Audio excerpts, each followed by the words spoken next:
Kwa vipaumbele vya serikali kwa usalama ndio jambo la kwanza, maana yake tuendelee kutenga fedha tena kwa ajili ya kufanya jambo hili sasa iwe ni historia.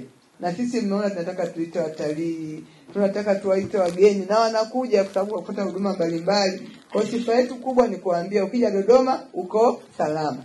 Hiyo ndio itakuwa sifa kubwa ya kuwafanya waje hapa bila hofu.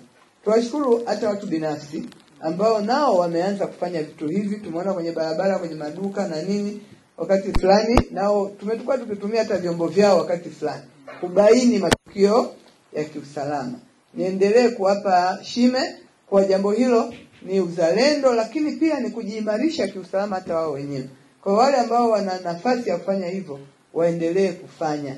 Wanapofanya wao, serikali ikafanya, private sector ikafanya, ndipo ambapo tunaendelea kuaminisha jamii yetu kuwa iko salama, na kila mtu akitaka kuja Dodoma anajua pale nikienda, nikitaka kufanya kibaka fulani nitaonekana. Lakini tumepata hiyo shime ya taasisi kwa tunao wajibu pia wa kuweka usalama wa vitu vya serikali kwenye maeneo yetu ambavyo kwavyo tumepewa dhamana ya kuvisimamia. Kwa hiyo niendelee kuhimiza kuwa na sisi taasisi mbalimbali tuendelee kuiga mfano huu. Naweza ukafanya mwenyewe, unaweza ukashirikiana na jiji ambao wameshaonekana sasa wanaanza kupata utaalamu au uzoefu, maana kwanza tayari ni hatua moja ya kujifunza. Kwa hiyo tushirikiane nao kuhakikisha tunaendelea kuhakikisha Dodoma watu wanakuwa salama, vitu vya watu vinakuwa salama, mali za serikali zinakuwa salama. Hilo ndio dhamira kweli ya mkoa wa Dodoma. Matamanio yetu tukisema smart city inaanza na usalama wa watu na mali zao.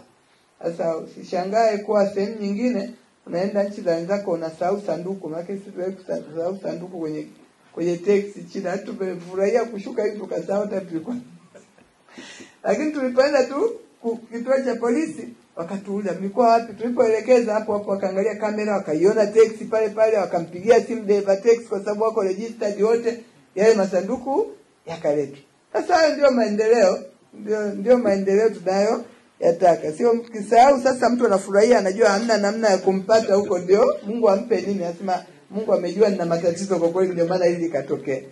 Kwa hiyo sio mwendo wa kisasa. Kwenda kisasa ni hii tunayoiona.